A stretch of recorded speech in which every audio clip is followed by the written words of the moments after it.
Ireland's Classic Hits Radio. Fergal Harrington is with us today from Intro Matchmaking, and we wanted to talk about this one because so many people find themselves in this situation. So you're dating someone a while and you possibly need to start thinking about living together. So you maybe have a house, maybe the partner has a house. Who moves where? And there's this kind of worry that people have financially that, for example, I'm going on dating you, Fergal, you have your own house.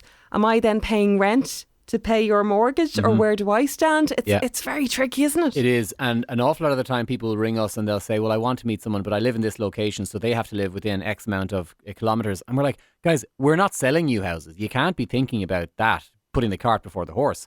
So if you just are starting to go out with somebody, but then you're thinking, okay, we're on a third date, fourth date, fifth date, they're staying in mine this weekend, but I stay in theirs the following weekend. Wait, now we're paying 2 sets of rent here to a landlord. We're doing ourselves out of being able to buy a house.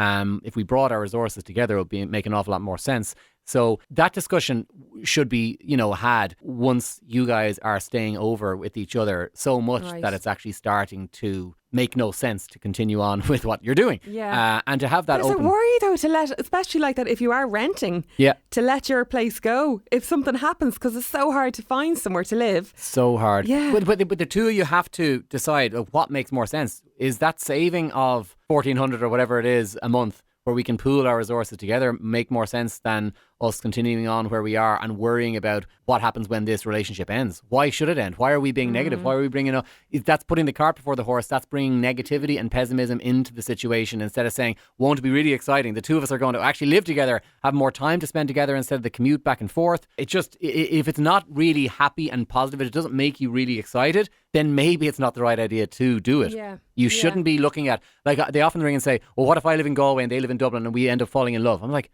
yeah, you're onto a matchmaker and now you're complaining about potentially falling in love. What's wrong if they live in Galway? It has to be like, this is great. Not, oh, doom and gloom, I have to get the train over to Galway now after a big long week of work. Financially though, what do you do? Like one person is paying rent to the other person, or it's so awkward, isn't it, talking money? I wouldn't even call it rent. It would be a contribution towards our now mortgage that we are both contributing to. Yeah, but one party's name's not on it, Fergal. Well, then talk about getting on it and talk about being getting married eventually. I mean, that's what happened with myself and Rena. Rena bought the house that we are in long before she met me. Oh, did she? Okay. Oh, yeah. I just arrived on. So you're the lodger, are you? Yeah, I am, because I was renting with my friend. And then I said, geez, this makes no sense. You're staying here in this apartment, but then you've got your house there. I was like, and so my rent, my year annual thing was about to come up in the following month. So I said, does this not make sense? Let's just move in together. Yeah. And she said, geez, who are you? Are you Irish? What's going on? You're a guy and you're pushing this to happen so quickly? Because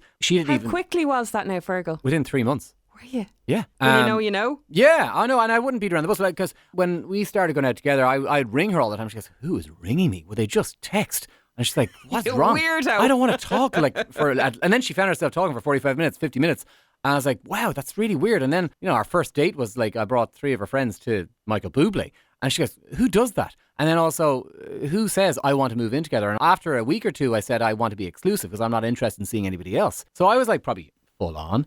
Would you believe? And she was like, Jesus, this is alien to what I'm used to. But at the same time, it made no sense for me to sign another lease with a friend when I knew that the relationship was definitely getting stronger when she had the house there. Yeah. Now, this is a very personal question, so you don't have to answer this. Did you have many girlfriends before you met your wife? Yeah, I was always a serial long-term relationship. So do you really feel that when you know, you know? I do. I'm not one of those that says, oh, love at first sight or within seconds of this, so I knew right there.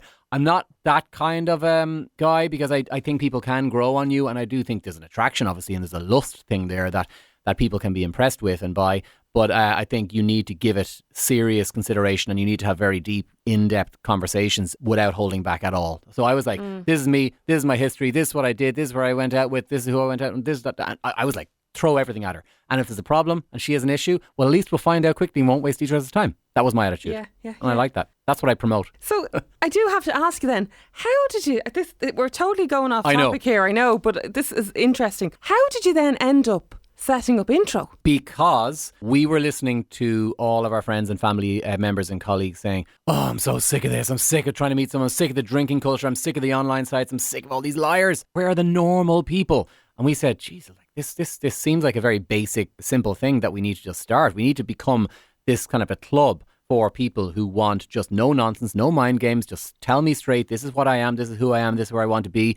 We need to become that, because there's nothing like this in Ireland at the moment. So we didn't want to be a diddly eye kind of like, tell me your star sign and I'll match you up with the love of your life. We wanted to be factual. And so we said, let's be very hard hitting. Let's identify the areas that people were making mistakes in terms of dating. Let's tell them all what they need to be open to based on actual stats from CSO figures and census results. And let's say, if you're looking for success, you need to be open to these policies. If you are open to them, come on in. If you're not, don't join. That's how we've started. That's how we've continued. And that's why it's grown. But so the very start, it must have been difficult though, was it? It was so difficult. You're starting with nothing really. Oh, yeah. And we were working as well. We were working different jobs and stuff like that. And then we had to set up, and then people set up a new business, and then we had to call in favours everywhere, get offices, and because without daters, there's no dates. No, it was a very hard slog. It was slow at the beginning, but then we just advertised as much as we could, quit our jobs within a couple of months, and then just threw ourselves in the deep end. We're quite big risk takers, as you can tell.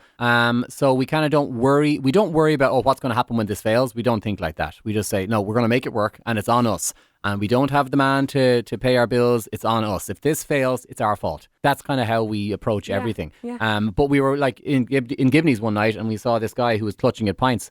And Rena was saying, geez, what the hell? Is he waiting for the guys? Is he waiting for a girlfriend? What's going on? He was trying to pluck up the courage to actually approach people, to talk and to flirt with.